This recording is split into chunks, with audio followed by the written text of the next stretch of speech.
माधव दास उसको तरह तरह का प्रलोभन देता है कि मेरे पास बहुत सोना चांदी है, तो मैं सोने का घर बनवाऊंगा, उसमें मोती लगवा दूंगा।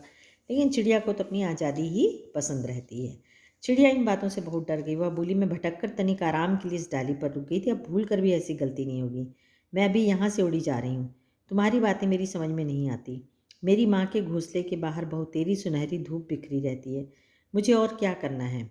2 दाने माँ ला देती है, और जब मैं पर खोलने बाहर जाती हूँ तो माँ मेरी बाट देखती रहती है। मुझे तुम और कुछ मत समझो, मैं अपनी माँ की हूँ। पर मतलब होता है पंख। तो बोलती है, ऐसी धूप तो मेरे माँ के घर के सामने भी है, और मेरी माँ मुझे पूरे टाइम देखते रहती है। मुझे तुम ऐसा बिना माँ का मत समझो। माधव दास ने कहा, भोली चिड़िया, तुम कहाँ रहती हो? तुम मुझे नहीं जानती हो। चिड़िया, मैं माँ को जानती हूँ, भाई को जानती हूँ, सूरज को और उसकी धूप को जानती हूँ, घास पानी और फूलों को जानती हूँ। महामान्य, तुम कौन हो? मैं तुम्हें नहीं जानती। माधवदास, तुम भूली हो चिड़िया, तुमने मुझे नहीं जाना। तब तुमने कुछ नहीं जाना। मैं ही तो हूँ सेठ माधवदास। मेरे पास क्या नहीं है, जो मांगो मैं वही दे सकता हूँ।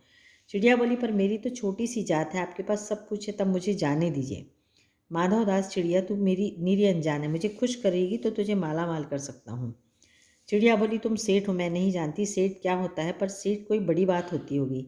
मैं अनसमझ ठहरी। माँ मुझे बहुत प्यार करती, वह मेरी राह देखती होगी। मैं मालामाल होकर क्या होंगी, मैं नहीं जानती।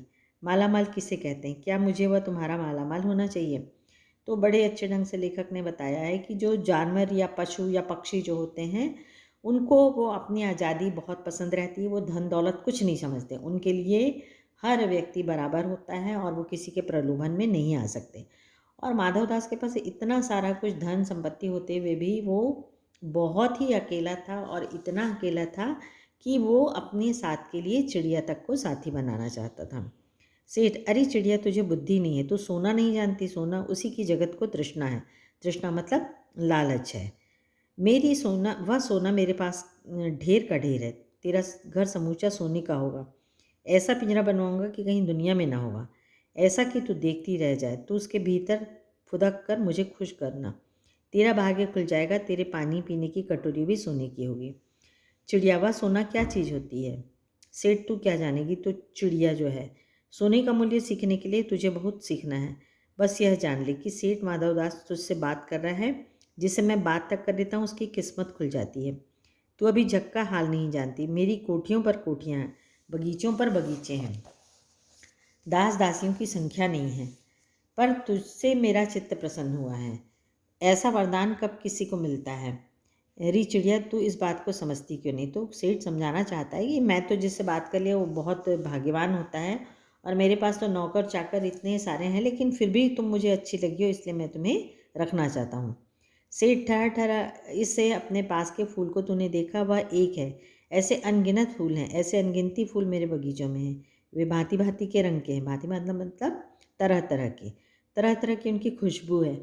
चिड़िया, तूने मेरा चित्त प्रसन्न किया। चित्त मतलब मन। और ये सब फूल तेरे लिए खिला करेंगे।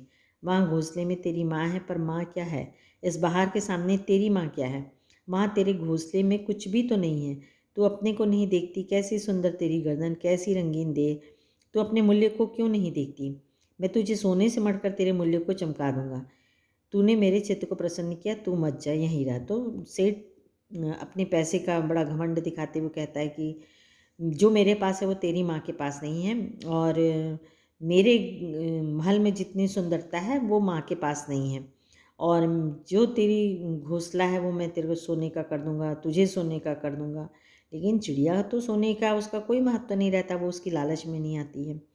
चिड़िया, सेठ, मैं अपने को नहीं जानती, इतना जानती हूँ कि माँ मेरी माँ है, और मुझे यहाँ देर हो रही है। सेठ, मुझे रात मत करो।